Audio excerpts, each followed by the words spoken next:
Aba, ngayon lang to gagawin ni Madam sa buong buhay niya.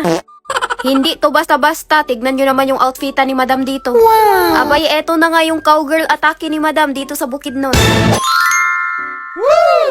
Bago ang lahat, pinaganda muna ni Madam yung kuko niya.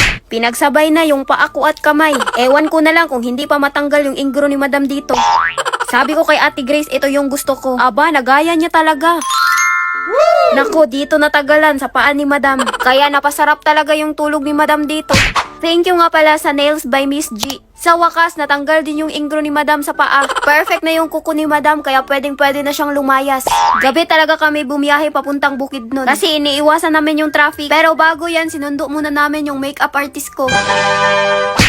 Pagkadami-daming dinala nitong mga gamit, napuno na nga yung loob ng sasakyan. Kaya dito na lang sa likod ng pick-up namin nilagay yung mga bagahe namin. Tignan nyo, sobrang sikip na sa loob. Pero dahil ginusto mo yan, Madam, huwag ka nang magreklamo.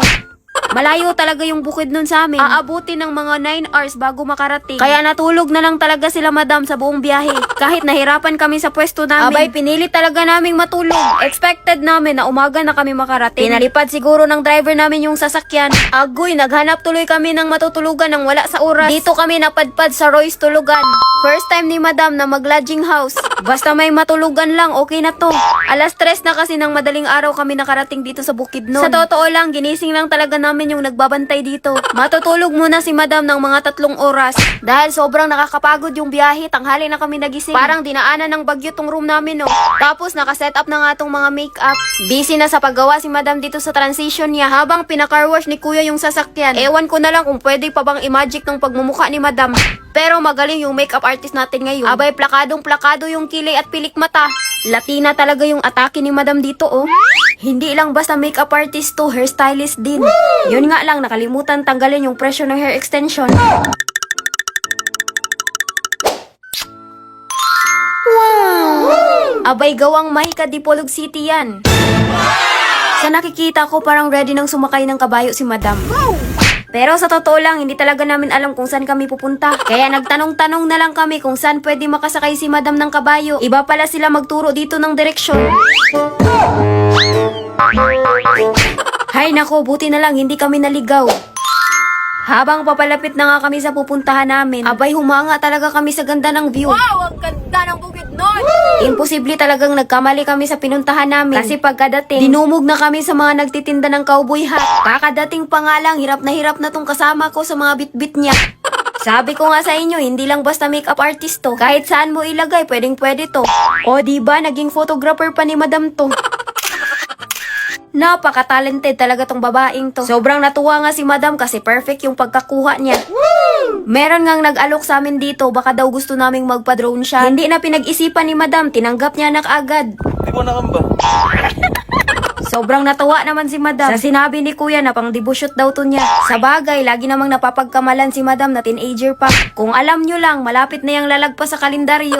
Ang bongga naman itong debushoot ni Madam kasi may pa-drone pa. Bale, sinunod ko lang yung instruction ni Kuya. Lumakad lang daw ng onte tapos umikot-ikot ng todo.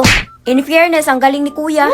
Tapos nakita ko nga dito itong buong pamilya na nagpa-drone shot. Grabe, ang saya nilang tignan. Namiss ko tuloy yung mga angkan ko. Dito na naman sa may lake, umaura si Madam. Ngayon ko lang napansin, heart shape pala yung lake. Wow! Abay, tiniis talaga ni Madam yung init para sa magandang result ba. Kasi baka mapahiya si Madam dito. Sayang naman tong outfit niya. Eto na nga yung pinakahihintay ni Madam. Pero sa totoo lang, kinabahan talaga si Madam. Dahil andito na nga siya, abay wala na talaga siyang magagawa. First time sumakay ni Madam ng kabayo. Sana wag naman to siyang sipain. Nagdalawang isip pa si Madam dito kung sasakay ba siya or hindi. Hoy Madam, sayang yung outfit mo kung hindi mo to itutuloy. Bago sumakay nga, kinaibigan mo na ni Madam yung kabayo. Kahit natakot na to si Madam, hindi pwedeng wala tayong picture kasama yung kabayo. Oh yes.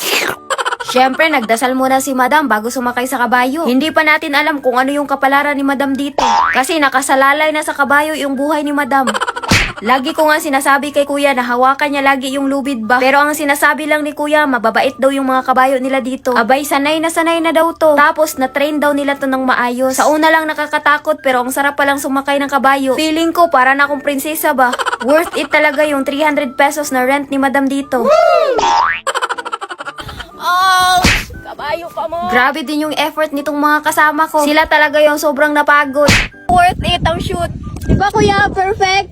Yes! Thank you! afternoon. Ako rin si Efren Baran. Shoutout din kay Miss Pilingera. Hello, welcome to Comunal Ranch. And shoutout to our comrade, Comunal Ranch Drone Pilot here on Comunal Ranch.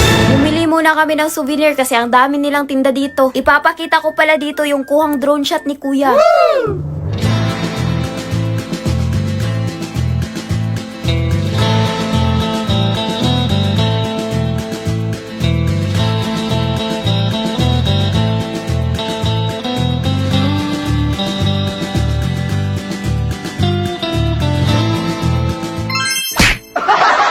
Sobrang napagod talaga si Madam. Pero magandang experience to para sa kanya. Huwag nyo kasing hamunin sa mga trending ba. Agoy, hindi pala madali to.